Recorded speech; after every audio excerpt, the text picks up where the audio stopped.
Montre et Mystère, bonjour, soyez les bienvenus. Aujourd'hui, parlons de Patek Philippe, avec une société qui a été créée en 1869. À l'époque, l'entreprise Patek Zapec & Co a été créée à Genève, société qui produisait 200 montres chaque année. Patek Philippe, il faut le savoir, ce n'est pas un nom et un prénom, mais bien deux hommes à sa tête. Enfin, si Patek Philippe a proposé le premier bracelet montre en 1867, le groupe est à l'origine de 70 brevets, dont la première montre au monde a donné le jour du mois. On appelle ça quantième perpétuel, qui est le mot savant parlant de cette complication. Montre et Mystère, c'est avec moi, Guillaume Lariche, mais surtout Alexandre Bouchard, vendeur d'élite de montres de luxe. Bonjour Alexandre, alors comment Patek Philippe est arrivé dans l'élite du marché des montres ?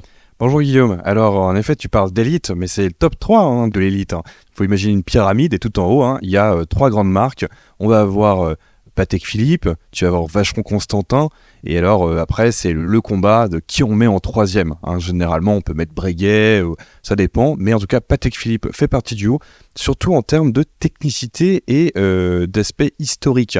Parce que cette grande maison-là en fait est connue et réputée pour avoir fait des grandes complications, et en fait il y a un côté un peu Vatican, une sorte de papauté de l'horlogerie, et donc c'est pour ça qu'ils ont un peu cet effet-là, et qui inspire. Il y a beaucoup de mystère, il y a beaucoup de savoir-faire, de passion, et notamment en fait de l'exception. Avant tout, Patek Philippe, c'est de la rareté. Complication, tu nous réexpliques ce que c'est ?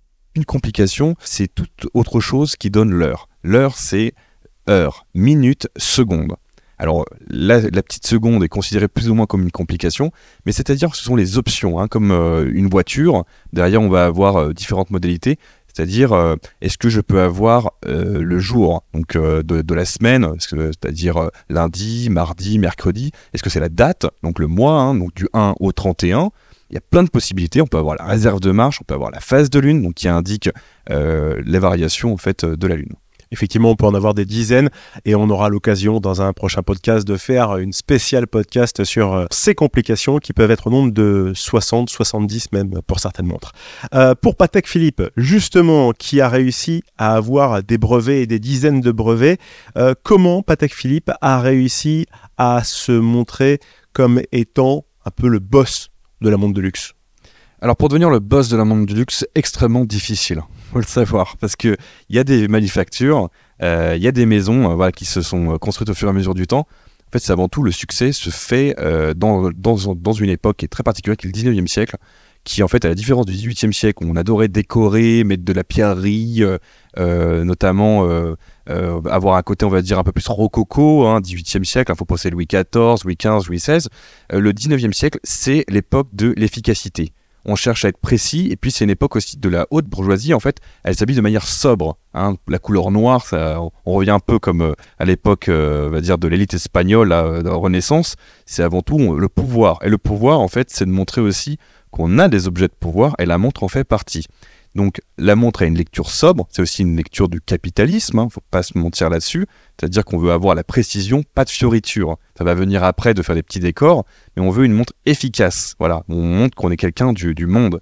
Et Patek Philippe va se spécialiser donc déjà dans le savoir-faire de cette montre-là, c'est-à-dire la précision. C'est la précision en fait qui l'emporte, parce que voilà, le temps c'est de l'argent, et on cherche absolument à avoir la précision absolue, et donc ça veut dire qu'on fait des pièces de qualité à l'intérieur au niveau du mécanisme. Patek Philippe a remporté ce pari-là, comme d'autres, mais eux ont réussi, on va dire, à s'intégrer dans le paysage suisse comme une marque réputée. Et au fur et à mesure, en fait, de ces pièces qui sont développées à un certain niveau de qualité, même excellent, on va avoir après une précision en termes de technologie, avec notamment le chronomètre, la capacité à pouvoir avoir donc cette précision absolue. C'est pour ça qu'on parle de chronométrie. Voilà. Plus la montre était précise, plus tu pars chez un champion. Donc les gens, à un moment donné, ils vont faire une hiérarchie des maisons suisses. Ils se disent, moi je veux la montre absolue en termes de précision. Quelle est la marque ? À l'époque, il y en a qui disaient, c'est Patek. Donc on y va, on va chez eux. On était au 19e siècle, maintenant on est au 21e siècle. Est-ce qu'on compare la qualité des montres sur les mêmes questions que voilà 200 ans ? Oui, c'est resté dans l'esprit de la marque, c'est vraiment partie de leur ADN. Tu vas avoir donc les dirigeants actuels de Patek Philippe, donc qui s'appelle la famille Stern, qui mettent en avant justement la technicité des montres Patek et aussi le savoir-faire. Généralement, ce savoir-faire va se retrouver dans ce qu'on appelle les métiers d'art, hein, de peindre, d'utiliser des matériaux précieux, de mettre de la joaillerie avec des techniques très précises de gravure. Voilà, il y a beaucoup de choses dans le répertoire de Patek Philippe. Donc il y a deux univers qui cohabitent ensemble, hein. Technicité au niveau de la technologie de la montre, donc précision, etc. Et puis aussi après sur les finitions. Donc ça, c'est leurs deux univers. Donc le 21e siècle répond parfaitement à, on va dire, au siècle de départ, hein, le 19e siècle. Donc c'est-à-dire que la maison continue dans le temps à être exceptionnelle. Quand j'ai une montre Patek Philippe au poignet, ça a pris combien de temps pour la créer, cette montre ? Pour une production, un design de montre, une conception de A à Z, ça peut prendre jusqu'à 2 à 4 ans. Hein, on va produire le calibre de manière précise, ça veut dire qu'il va avoir un diamètre, il va avoir des fonctionnalités. Donc déjà, c'est 4 ans pour un long projet pour passer du dessin à la réalisation du prototype final. Après, quand c'est la mise en production, ça dépendra du temps de fabrication. Ça peut être une semaine pour l'assemblage, voire plus. Tu vois, il y a des montres, notamment ce qu'on appelle les répétitions minutes, c'est-à-dire qu'en fait, quand tu cliques sur un bouton, donc un poussoir, derrière, elle va te sonner l'heure exacte. On va faire des ding, ding, ding, dong, dong, ding. Donc voilà, c'est des codes pour te dire il y a un quart d'heure, plus 3 minutes, etc. Bah, ça, en fait, tu vas avoir ce qu'on appelle un timbre cathédrale, c'est-à-dire un ressort sur lequel va taper un marteau, hein, pour faire ce fameux son ding, ding. Ça, c'est 1 mois pour en monter une. Le premier prix d'une Patek Philippe et le dernier prix, s'il en existe un. Le prix général, là, je dirais, ça commence à 18 000, 20 000. Tu vois, c'est parce que bon, il y a quand même un standing à respecter. C'est pas n'importe quoi comme marque. Mais après, le prix est infini. Généralement, voilà, ça peut être en plusieurs millions d'euros. Ça dépend ce que tu as voulu faire et si c'est sur mesure. Si elles sont considérées comme très recherchées, vintage, elles ont une histoire. Donc parfois, tu vas avoir donc dans les ventes aux enchères, dans les maisons, tu vas avoir une montre à un moment donné, en fait, qui sont plus ou moins perdus. C'est-à-dire qu'en fait, à l'époque, on produisait en grand nombre, et tu vois, un peu à gauche, à droite, tiens, on va faire tel calibre, tel modèle, mais après, en fait, on n'en faisait plus. Donc en fait, c'est ce qu'on appelle des montres en discontinued, hein. Donc on arrête la production, mais derrière, parfois, on a perdu les plans, hein. Et donc, en fait, si tu veux qu'on voit une montre, on va dire, qui se balade comme ça, bah, on va absolument la récupérer. Parfois, ça va être la maison, hein, qui va chercher à mettre la main dessus. En se disant bah ouais, on a peut-être un projet à faire dans le futur avec, ou sinon bah c'est un objet de rareté, donc à un moment donné il y a un côté un peu de challenge, et puis voilà, c'est combat de coq. Alors je vais en boutique pour m'acheter une Patek Philippe, j'ai les 20, 30, 40 000 euros pour pouvoir me l'offrir, pourtant je suis pas forcé de repartir directement avec. Raconte-moi. Alors pour plusieurs raisons, en fait, la construction d'une montre répond aussi donc à un cahier des charges, comme je te disais, hein, pour l'assemblage, mais aussi en fait, si tu veux, l'assemblage, c'est avant tout c'est un horloger qui va assembler. Il n'y a pas tant que ça d'horloger en fait assembleurs au sein des manufactures, parce qu'en fait chez Patek Philippe, ce sont des gens extrêmement bien formés. C'est pas juste voilà, il n'y a pas 60 mecs qui sont à la chaîne en train de te produire ça dans une manufacture en Chine. Non, là c'est des gars, c'est leur vie, c'est leur passion, ils sont suisses dans l'âme, alors plus ou moins, mais je te dis ça, voilà, il y a un esprit suisse, ils sont précis. Et la montre, quand elle sort, elle est impeccable. C'est une Rolls-Royce. Donc derrière, on s'attend à avoir aussi une qualité Patek Philippe. Donc tu peux te présenter dans la boutique et on va te dire bah désolé monsieur, on va vous mettre ça sur une liste d'attente parce qu'elle est très très demandée. Est-ce que vous avez vraiment les fonds? Est-ce que vous êtes aussi une personne à qui on a envie de vendre?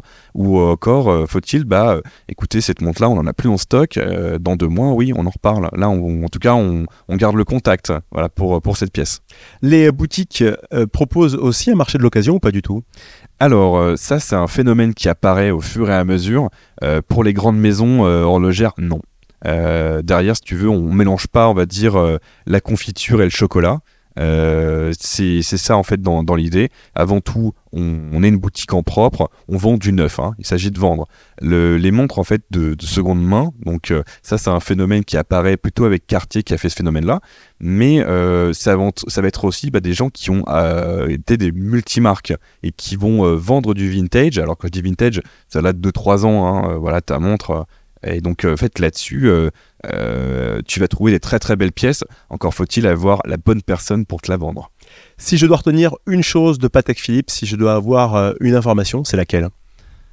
Exceptionnel. C'est-à-dire que quand tu découvres ce qu'est Patek Philippe, Tu vas découvrir que c'est une très belle histoire, c'est très très suisse, voilà, on va dire dans l'univers aujourd'hui, mais c'est avant tout la rencontre entre Norbert de Patek et Adrien Phillips, et ça c'est très sympa en termes de voir comment le 19e siècle on fabriquait, voilà, les manufactures ont émergé, donc il y a un peu le côté un peu Far West, mais en version européenne, donc l'horlogerie a permis de faire ça, et c'est la mécanique. Quand tu vas juste sur le site internet, tu peux voir les calibres, donc ils peuvent se retourner, et là tu te dis, ah ouais, il y a quand même quelque chose, il y a du travail, quoi. C'est de la très belle pièce. Merci beaucoup Alexandre Bouchard pour toutes ces explications sur Patek Philippe, le monde du luxe. C'était très sympa d'en savoir plus avec toi la prochaine fois pour notre prochain podcast. Alexandre, tu vas nous parler du marché de l'occasion. Faut le savoir, hein, en 2023, le marché de la montre de luxe représente 75 milliards de dollars.